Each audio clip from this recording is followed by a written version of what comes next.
The next week, things began to change. China Nai's customers decreased. Her tomatoes rotted faster than normal, and her shop was infested with ants. One morning, she woke to find a small bundle wrapped in palm leaves and tied with rough twine. The villagers no longer looked at her with pity. Now they looked with fear. She confronted Ikena in the market. "What are you doing?" "Balance," he said simply. "You broke the pact. I kept my end. Your husband didn't drown, China Nai. He was taken. You offered him." She slapped him, but he only smiled. "Do you think your children were spared by accident? Do you think you survived all these years because of strength?" China Nai's hands trembled. "You made a deal," Ikena said, "and now it's time to pay the rest." 7 years ago, the night her husband vanished, China Nai had gone into the forest. She had heard the whispers then too, felt the hunger in her children's stomachs, watched her husband's strength fade day by day.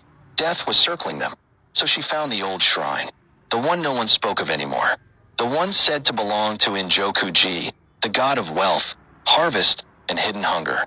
She made an offering, blood, her own, her hair, a prayer carved into wood, and a promise, 7 years of peace, in exchange for one life. That night, her husband went to the river and never came back.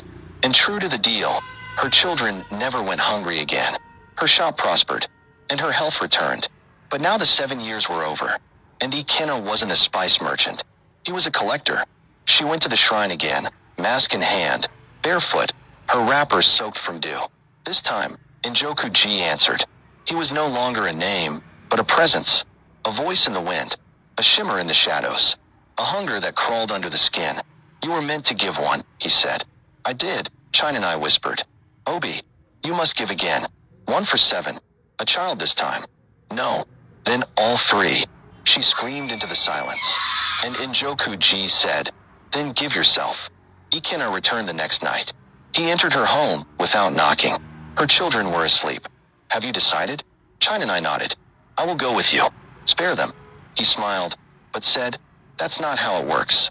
Your soul isn't enough. We want your name." "What?" "Your essence. Your truth. You gave it up long ago. That's why you've survived without aging. Why no one remembers your mother or father. You were never truly China Nai, just the shell she wore." Her knees buckled. "I will tell them everything," he continued. "Let the village stone your children. Let them burn your home." China Nai looked at him with tears in her eyes. "You think I'm afraid to die?" He laughed. "Everyone is." She reached into her wrapper and pulled out the mask. Ikena stopped smiling. "I remember now," she said. "I wore this before. Long before Obi. Before the children. I made deals long before this village existed." Ikena's eyes widened. "You? I am not China Nai. I am Agwagwo, daughter of the river, binder of spirits. I wore flesh to escape the gods." The wind screamed. "You came to collect a widow," she said, placing the mask on her face. "But you found a goddess in hiding." The hut exploded in white light. In the morning, the villagers found her home empty. No bodies, no ashes, just the mask lying in the dirt. Her children were gone. Some say they were taken by spirits. Others say they walked into the forest and never returned. But old Mama Ajaim, who remembered the oldest stories, whispered, "She wasn't one of us. She never was."